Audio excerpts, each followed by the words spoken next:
Everybody, I just wanted to send a little video out so that you had a little bit more information about where your child is going when we go away on our Year 4 residential. So I've prepared a PowerPoint slide, which I'm going to talk you through now, and hopefully it will answer any questions that you have. So let's have a look. So here we are. So remember, we're going away on Monday, March the 21st, and we're coming back on March the 23rd. So it's not too long away now. Hopefully your children are very excited. So some of you might not know where Hooke Court is. So previously we have been to a place called East Dean in the Isle of Wight, but unfortunately we can't return there this year. So we have located Hooke Court. So Hooke Court's in Dorset, and if you have a look here, I've created a Google map form, and it just shows you this just north of Dorchester, which is down here. Okay, so a little bit of a journey, and it's going to take us about 90 minutes to get there.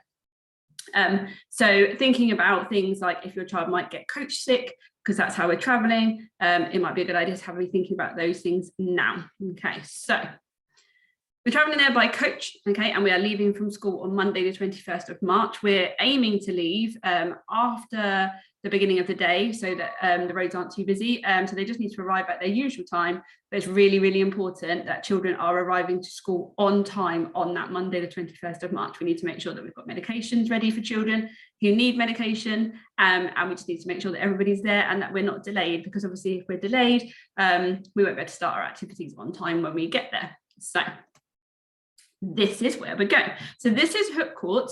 This is the learning building. Okay, so when we come in, this is the main area, the entrance way to Hooke Court. Okay, this building here is the main learning building. So there's lots of exciting rooms that have been renovated that will show the children different eras in time, and we're going to be focusing solely on World War II. So we've got some areas here where the children will be doing some learning, okay? And then here, I know it's really small, but I couldn't find any other pictures of our residential building. Here is where your children will be sleeping, okay? So it's just opposite.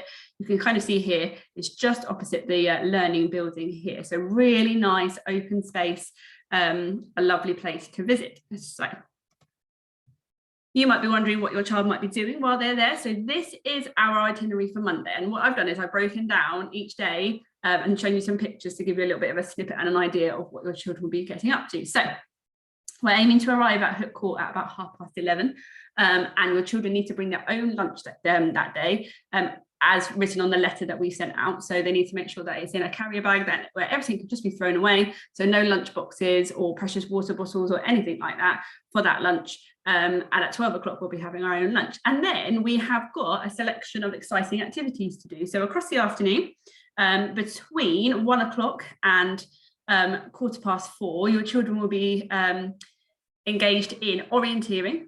There'll be a group who will be doing low ropes, which is really similar to our activity trail, and then some team building activities as well. And then you can see here that they'll be given some free time to explore their rooms, find out who they're sharing with, and then they'll come downstairs in the evening for an evening meal, which is really, really lovely. We've got some nice food prepared.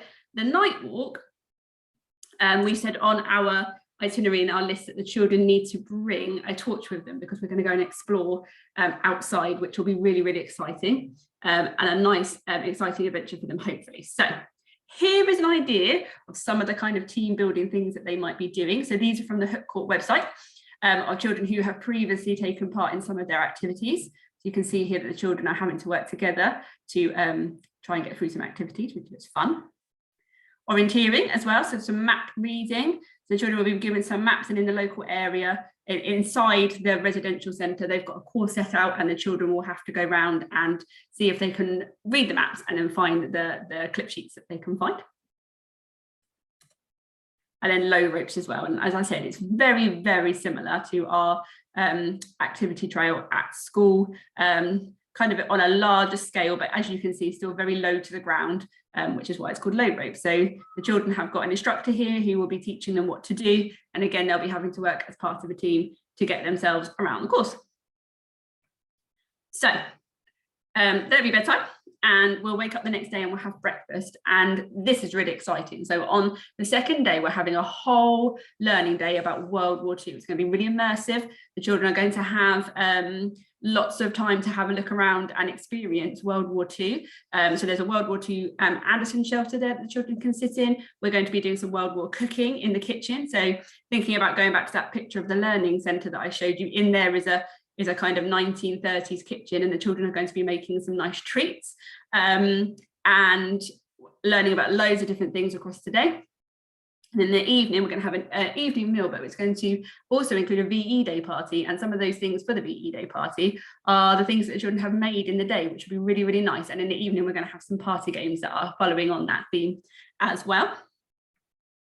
And here are some pictures of the types of things that we might get up to. And again, this is from the Hooke Court website, and you can have a look and get an understanding of some of the things that the children might do. Okay, so we can see that these children here have got some jam tarts, so a little bit of a idea of what might be coming up and what they might be making. And then we've got bunting and everything up as well. So hopefully it'll be really exciting for your children.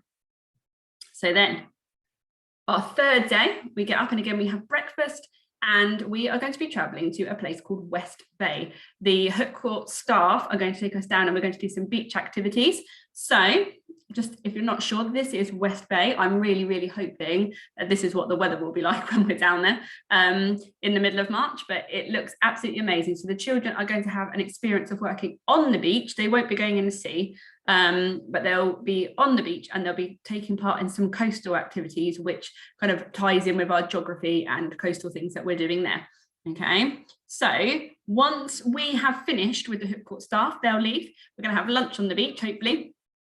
But we're going to stay a little bit longer, so we're going to take art apparatus and equipment and things, and the children are going to be able to do some sketching, build some sculptures with the pebbles and the sand and the seaweed, and just really, really enjoy that beach. Okay, and then we're going to be traveling home again by coach, so the coach will come pick us up on Wednesday the 23rd of March, and we're going to be arriving back at school at approximately 5 o'clock, okay, based on road and traffic and things like that, but we're aiming to be back by 5 o'clock. But obviously we would keep you posted if we were going to be later.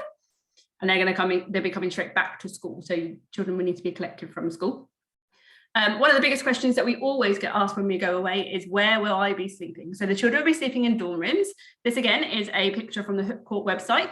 As you can see, there is a lot of bunk beds in there, so the children are going to have bunk beds. The bunk beds range from 2 people up to 10 people, and we have already spoken to your children about who they might like to share with, and we were going to be telling them when they get to Hooke Court who they will be sharing with. Okay, they are going to be asked to try and make their own bed, so if you could have a little practice at home, that would be really, really beneficial. But obviously we will be there to help them if they really, really are stuck. It's obviously quite hard to get your duvet up on top of a top bunk, so we will be there to help them get things up and get themselves sorted and settled in. Okay, so here's an idea here.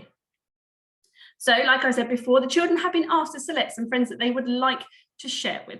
And we really try to put the children with at least one person on their list, depending on other children's requests. Okay, we put a lot of effort, and we really, really think as a year team about sleeping arrangements and who they've chosen. And we wouldn't let a child sleep on their own with nobody they know. So it's going to be someone on their list. It might be that there's all the people on their list if you've got a really tight friendship group, and there'll be girls' dorms and there will be boys' dorms. They'll find out their rooms when we arrive at Hooke Court, so we will let them know where they will be sleeping when we get there. Okay, so another big question that we get asked is, what will I be eating? So this is a general list. This is a general kind of idea of what the children might be eating when they get there. These are, again, pictures from the Hooke Court website, so feel free to go and have a look. So this is the idea. This is where your children will be eating. And we'll have our breakfast and our lunch and our evening meal there. So I've added a sample menu to give you an idea of the types of things that they cater for. So breakfast is juice, cereal, beans on toast sometimes, hot drinks. They've got a choice of things that they can have. And then they have a mid-morning snack, which is the squash and biscuits. Lunch will be a selection of sandwiches, homemade cake, fruits and yogurt. So similar things that we have at school for their hot dinners and their hot meals. Again, they have a mid-afternoon snack of more squash and biscuits. And then the evening meal, so this is an example. So it might not be that we have this, but this week's sample menu is that they would have pasta with homemade tomato and vegetable sauce, or Yorkshire pudding with sausage, that kind of thing. So really simple, child-friendly food, just to give them an idea of what you could be getting when you get there. I don't know specifically what we will be eating, but this is the kind of thing that they have for their evening meal. Okay. There's always pudding as well. So fresh fruit salad, fruit crumble and custard. Again, that's just an example. It might not be exactly what we're eating, but that's the type of thing that they provide when we're there. We're going to be out all day, so the children are going to be needing lots of food to give them lots of energy. And it says salad and fresh fruit are available at lunch and evening meals. So there's always an option to have something for their dinner. And then, so alongside this PowerPoint, we're going to be sending out a Google form for you to ask any questions that haven't been answered in this PowerPoint. So if you have anything that you think that I've missed, just pop your question on the Google form, pop your name on it, and then we'll try and get back to you as soon as possible. What I might try and do is send out a frequently asked questions kind of overview so that everybody can see what other people have answered. Obviously, it will remain anonymous, but there might be questions on there that it might be useful to other parents as well. So your job now, we've sent out the covering letter and the itinerary and medical forms. It's really important that we have those medical forms returned as soon as possible. Please make sure that you paid your £50 deposit via ScoPay. So there should be a link for the £50 deposit up there. Don't worry about the date on the last letter that said it needs to be paid by December. That's absolutely fine. If you have any worries about paying the £50, please come and talk to us. Okay, or phone the office or come and chat to one of us on the playground. We are more than happy to help. So don't worry at all. Read the kit list. So there's a kit list that's gone out as well. With your letter that tells you the types of things that your children are going to need. Might be a good idea to start collecting these things together over half term and getting your child ready. And then why not Google Hooke Court Residential Centre and have a look at it. It's a really, really great website. It's really detailed and it'll be able to provide you with lots of information that if you pictures and other things they might do. So go and have a look. I would really recommend it because they've been really, really useful and it's been really helpful for us. Okay, and remember, fill in that Google form if you have any questions and we'll do our best to try and get back to you. So I hope that's helped with some of your helped with a bit more information, and it's helped you kind of understand a little bit more about what we're going to be doing. I don't want to give too much away because obviously we want to keep it exciting for the children, but feel free to play back this video and have a look and see how and what your children will be doing. Thank you.